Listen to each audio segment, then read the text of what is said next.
it's not just because of the institute, but also because of the accomplishments of a lot of people like him. So in that sense, I think it's only fitting that the valedictory address is given by him, Dr. Narayan.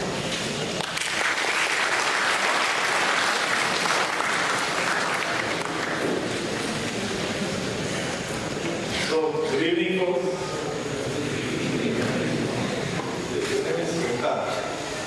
So first, before I have to say anything, I would request the professors here, since everybody is here.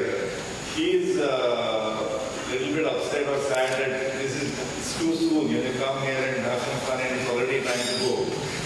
I don't think it is compulsory to go.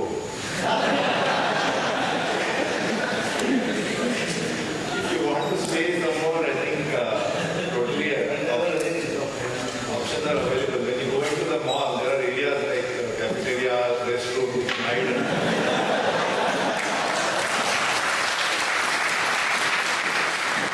We used to call them in our time summers. I don't know if they still call it summers. And I heard Shruti talk about, I think she meant it in two different sentences, but she said something about love, something about 67 girls and so on. I'll be curious to know.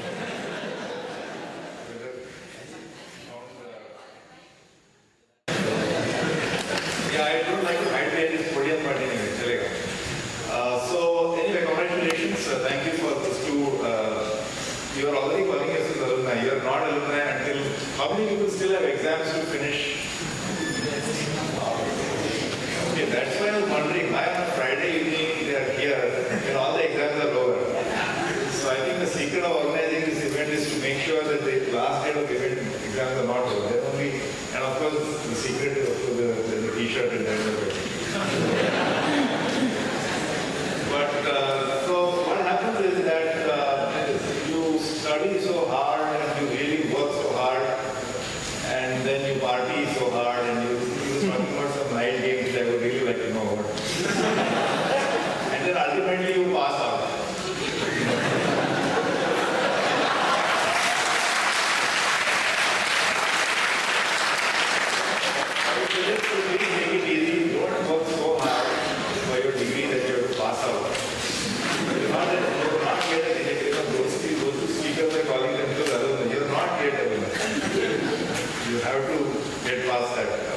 Last exam and so on. And one interesting thing is, these days everybody is asking Mr. Manmohan Singh to resign. You heard of this thing every other day, Mr. Advani or Sanjay or others asking him to resign. So they desperately want him out of that kursi. So I am reminded of a story from our own Maharashtra state. So there was this chief minister who shall not name today, that constantly there were all these plots and subplots to try and topple him. There's always intrigue. Maharashtra politics is always very interesting. So there was all this, not his rival, but his own friends from his own party were always trying to topple him. So in sort of great disgust, but also with pride, he said, you can take away my, you can kick me out, you can take away my chief ministership, but I will always be ex-chief minister. So you can kick, as I said, you can kick all of you will be kicked out of IIT, but you will permanently be ex-IITians. So that is something you're going to always have, an ex-IIT. So, I know that by the way, we have a definition of ex-IITian if you have spent X number of years. So even the degree, I think you don't take it that seriously. But anyway, let me not give you some wrong message. Please get the degree. So today, I want to just share 2 or 3 thoughts. And I think I would request you to, let's keep it interactive. I can hear you, by the way. You can't hear me in the back as well. I can hear you. So even if you don't have a roaming mic, including the backbenches, I would request you to participate. Let's keep it interactive. We won't take too much time. We have some 30-40 minutes, so let's try and keep it interactive. So I would really like to hear from you what your thoughts are, what are your questions, and I'll be happy to share my thoughts. But since we have to kick off this thing, so I thought I'd just share 3 things. So I'm not here because I passed out and then I recovered a long time ago. So I'm quite sober now. So we want to talk about, when in my days, when people start saying that that's a sign of boring talk. So I'm not going to say, but I thought I'd share 3 things with you. So one is about time. Okay. The concept of time. See, most of you are in your 20s, right? Anybody? So I did not a good question to ask. But I'm assuming nobody is like below 19. So there is somebody. Below 18, below 17. So roughly around 20 or 20 plus, and hopefully 30 minus. Or your PhD student also. Anyway. So this is a dangerous topic. But what I mean is that you're all young and startling young people. So I want to tell you that there is a concept there in when we do this, the census of India just came out, the population numbers. We do a national census of India every 10 years. 2001, 2011, 1991. So there is a concept in census taking called life expectancy. So the average life expectancy of India, that is the average lifespan of a person born in India. Life expectancy is a statistically defined term. In the 1940s or 50s, it used to be something like 45 years old. So if you were born in 1940, an average Indian born in 1940 would expect to live for around 45 years. It is different for men, different for women, and so on. But today, in 2013 or 2011, you know what is the life expectancy of India? 61, 62. Again, like I said, it refers to men and women, but roughly 61. Actually, by the way, the women typically live longer than the men. Did you know this? The women have an average life expectancy which is longer than the men. Typically, women live longer. I hope you know this. And what happens is typically they are also richer because since they are living longer, they already inherited, even if they didn't own property.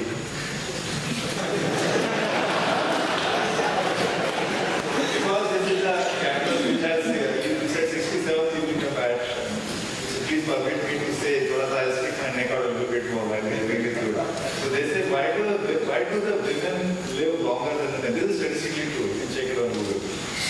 So women typically have a higher life expectancy of 4-5 years longer. So the hostel aid cup was that if it weren't for the women, the men would live longer. So anyway, back to life expectancy. So the Indian life expectancy is about 61, 62. But I want to tell you that for you, this life expectancy is measured at birth. So when a young newborn child comes into India, born in India, life expectancy is 61 or 62 today, and we have made a lot of improvement over these years. Health, even if you are still not satisfied, but our health delivery system is much better than what it used to be. So people are living, eating better, there is better care available for elderly people and so on and so forth. So basically our life expectancy is 61, but that is at age 0. You are at age 19 or age 20, 21, 22. You know what is the life expectancy of a person at age 22? Easy to guess. 50. The life expectancy of India as a whole, 1.2 billion people is 61 or 62. So if you take a subsample of that, which is you, and you're an extremely privileged, real knackered sample, very special people. But life expectancy at age 20 or 21 is 85. See, life expectancy at age 0 or age 1 is when it includes everybody. It includes the malnourished kids and well-nourished kids. It includes kids from Jharkhand. It includes from Mumbai. It includes from Andaman, Assam. Average of all that is 61. But if you take a subsample of people who have already led a healthy life and are here today, just waiting for their final exam at age 20 or 21 or 22, the life expectancy, statistical life expectancy of people in this room, excluding some front benchers, right, is 85. Okay? So this is the concept of time, that if you are going to get into your first job, I think many of you are going to go into jobs, right? I mean, probably not many people are going for further academics. Maybe some of you are. So what tends to happen is that you want the best possible job today itself, the highest paying, London posting. I mean, nowadays actually this foreign posting attraction has gone through. I think in earlier days, a huge chunk, 50-60% used to go abroad. They used to go abroad for an MS degree, and then that was the kind of the stepping stone towards a job in Silicon Valley or whatever. But nowadays, I think the Silicon Valley type of jobs are available here with similar or approximately comparable salaries. So many of you will be going that, but then you are very impatient. You have to get the best job. But at age 21, you get the job, and at age 21 and a half, 21.6, you realize, oh, bad scene. This is not what I wanted. But I have to remind you that your life expectancy is 85. So things are just beginning. So you have to be patient. All the world people say that, but sometimes you have a very nice statistical reasoning for that. So you have, if you have to give it at least 1 or 2 years, whatever you're going to do. That's the message of time. Because it's going to be a long journey. I mean, that is a statistical fact. This life expectancy is just it's biology. So you can't just get impatient in just 1 year or half a year. You have to give something as serious enough. But I would say, in the beginning of your career, of course, you choose your whatever you're going to do carefully as much as you can. But don't give it up right away. Because I don't think, very few of us, few of us have this privilege of just getting it right the first time, especially a profession, a job. Like Professor Pathak used to say, from electrical engineering you went to computer science. That means you made one phase shift. I made 2 phase shifts, so at least 1 phase shift. But it was fun. It has always been fun. So whatever you do, so as people say, if you got Omkar, right? You will say, they have asked you to tick mark. Say in 3 minutes what you like about ID, 2 minutes say what you didn't like. We had to tick mark with Sutak. So you know what, IITs are not taking this technical job. Some people will say it's a politically correct thing to say. So it is not get it on. But everybody has done this, including the great father, who always, he's the one who gets being this randa. Arey, you're an engineer, you're doing, what is this? Accounting. You open like Amrapur batchmate went into filmmaking, by the way. And he's doing wonderfully well. He's Andhra. So that is not, I don't think it's easy at all. I mean, he's sitting here is my guru, but it is actually whatever you do, if you do it fully with your passion, that is more important, whatever you do. So an IIT degree is something that you have acquired in your life. And that's never going, like that chief minister, that ex-CM, that Choppa is always. So IIT alumnus is always going to do, that Choppa is always with you. So you have acquired that degree, you have acquired the training, you have acquired this wonderful experience. And what you do with it is your life. We would be great as a society if you manage to do, send the next satellite, Indian satellite. But I really would like to say that whatever you do, if it is with passion and excellence, whatever you do will actually be for the social good. So the first concept is of time. That please remember, young people, your life expectancy is 85. There's no rush. So here I always like to give this example. You all heard of Mr. M.K. Gandhi, Mohandas Karamchand Gandhi. So this guy was in foreign trade. In those days, he used to go abroad. There's a big fascination for a foreign degree. He got himself a barrister. And then he went to some strange country, in some other continent, South Africa. And then he did lots of things. He did this and that. He got picked in the first class compartment. He actually became a nurse in the war.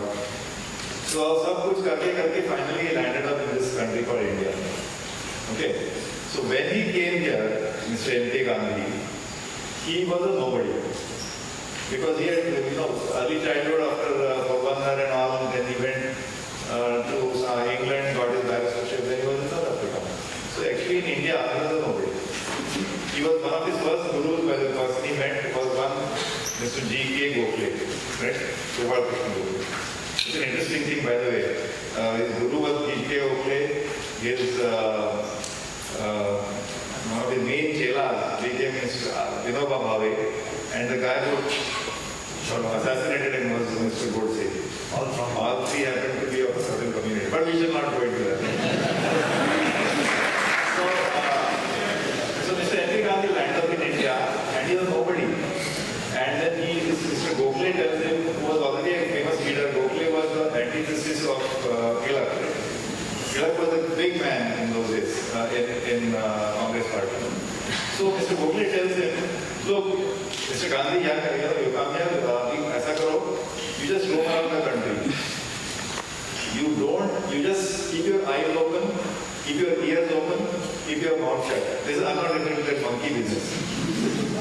This was the advice. Go around the country, look at this country called India, see for yourself what the people are like, what are their lives like. But don't say it. Just be a quiet observer, quiet witness. And the same Gandhi, today we call him Gandhiji.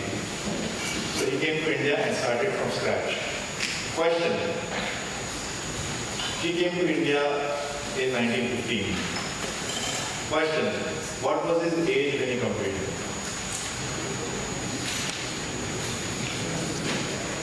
No t-shirt if you... What was his age when this nobody came to India? You can Google it and find out. 46, thank you. Concept of time. This man who started from scratch, and we call him Gandhi, possibly one of the greatest personalities of the 20th century. And like Lincoln was for the 19th century, they say. Have you seen the movie called Lincoln? So I think there's a great sort of complementarity between these two personalities. But anyway, the point is that Gandhi began this great journey of his life, for which we remember him. Because people in India don't remember much about his work in South Africa, which was substantial. But we really don't know that much about it, or at least only serious students of Gandhi. But in India, he is on every, from jail pe rehta hai Gandhi. So he is known, but the fascinating thing is that he started his journey at the age of 46. And you are 19. So, it's never, that doesn't mean, so party again. So this point about time, first, I just want to cover 3 topics. Time is running out, like they say. This professor, he used to give this somewhat boring talks. Lecture, 55, how many minutes is the ideal lecture? 55, not 60. 55 minutes. So at minute number 53, people used to start rustling their books. Pens, they use pen nowadays, tablets. And they used to do this. 55 or 56 minutes, and guys still going on. So then once the professor said, look at the clock. The time will pass, but will you?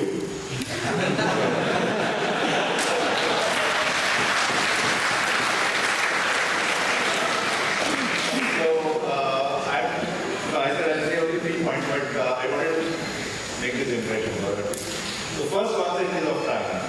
That please remember, life expectancy is 85. Abhi aapka just journey shuru ho raha hai. You have this proud thing about you which is never going to be taken away. They'll kick you out, but you'll always be excited. They're not going to kick you out, but they'll kick you out. And even the great Gandhi started his big journey, his big tapasya called India at the age of 46. But that's not to say, by the way, I shouldn't give you the impression, like I said, it's not a time, that doesn't mean that you do only time pass for 46. You have to, every moment is precious. I don't want to give the impression, the concept of time is, I'm just saying that you just have to remember this perspective. That you are young people, you are in good health, you're going to live long, you have to give everything a chance. So you can't just give up a job in 6 months or 1 year and then frustration. You can't easily write a check for frustration. You're frustrated ho gaya. You got to give it. For every Gandhi, there will be a counter-example. Mr. Bhagat Singh, he was 23 again. He already accomplished in his life. Khudiram Bose was 16. Or Vivekananda was 39 when he died. And actually we call him Vivekananda because he went to a place called Chicago. He was a no-name monk, wandering monk. Somebody gave him the name, Vivekananda. And then he was put on a ship and he went to Chicago. And then he gave this famous speech in 1893 called Sisters and Brothers of America, and got thunderous applause, and he became a very famous personality. Speaking circuit, he was in America for 5 years, came back in 1897. So he was alive only from 1893 to 1902. 1893 September he gave that first speech, because of which he became famous in India also. And by 1902 he was gone. So such a great impact of this personality of just 9 years. So when I say time, let me not give you some, I'm not trying to say that time is not precious or time, I'm just giving you a perspective of your own life. And therefore, it's a journey, and it's, you have to, it's never too late for anything. There's always chance for course, there's always a second chance, there's always a third chance, there's a fourth chance, there's always chance for course correction. Okay. End of part 1, time. Okay. Part 2 is part 2 and part 3 are actually easier. Part 2 is about leadership. So, in a way you're all leaders because you get gotten into IIT. I believe nowadays they say 500,000 people apply and 2,000 people get it. 8,000. Sorry, let's say 10,000 people get it. And the odds are similar for PGs, if not even somewhat. Even the so-called highly competitive Harvard University, the ratio is 1:10 or 1:12. This is like 1:20, 2%. So it's 1:50.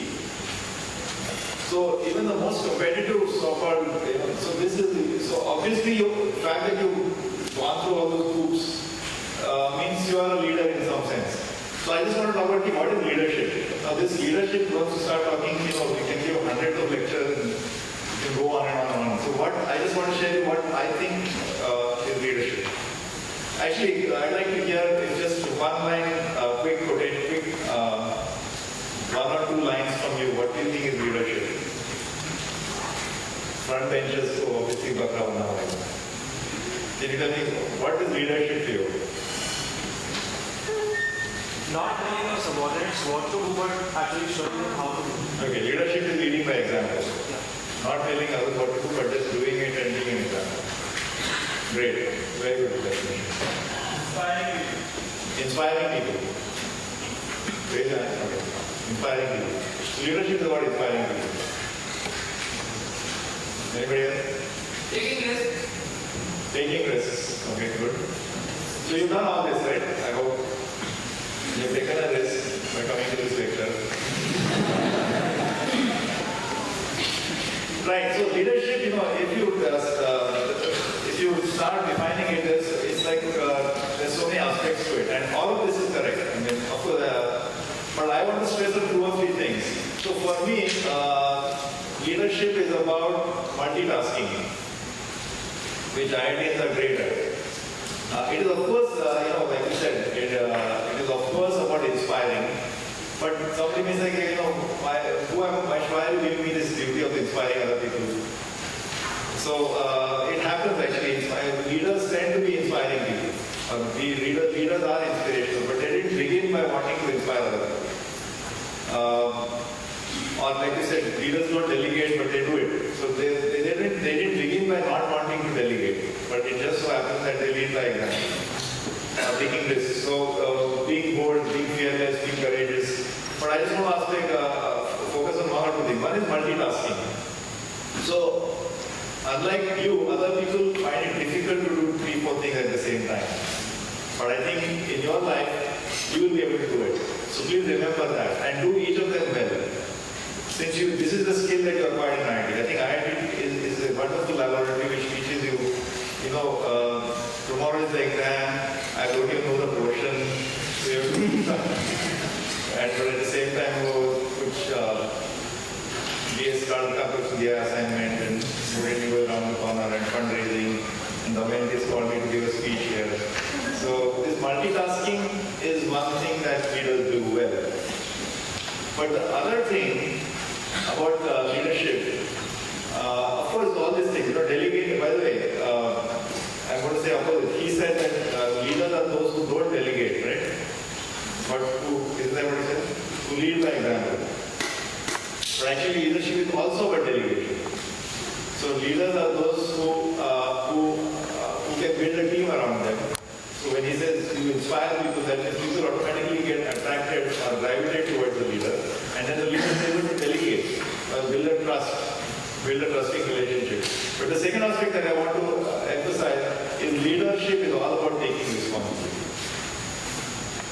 So whether you are taking responsibility for not just for yourself, but your family or your parents, or ultimately to a whole big bunch of people. So about maybe your department in an organization, about larger and larger sections of people. So that is something that's going to come to you. And this is what leaders do. They take responsibility. And they are not afraid of it. And they actually, just think about yourself. Ask yourself, who am I? I'm taking responsibility for whom? Are you taking responsibility for yourself? I hope you are. So that's the thing. But what else? I'm sure some of you are probably are supposed to be, your parents are looking, or your relatives, your family is looking forward to you stepping out into the world and earning a good salary or getting a good job and supporting them. So keep asking, what is responsibility? What is, what is on my shoulders? So that is, leadership is about responsibility. We can, as I said, we can talk a lot about leadership, but you are by definition leaders. You don't have a choice now. In fact, everybody can be leader, but you are especially so because of where you are today. And one of the things that I think will define your leadership in your life ahead is how much responsibility are you going to take for how many people. Third point, and then we will have interaction hopefully. Third point is about gratitude. And so this is something actually, I think it came in the opening remarks of Professor Ravi and Damayanti also. There may be so many qualities about intelligence, about leadership, about bravery, courage, about beauty, about whatever. But the really, that elusive thing that we're looking for, not elusive, but that the most important characteristic we're looking for, a trait we're looking for is gratitude.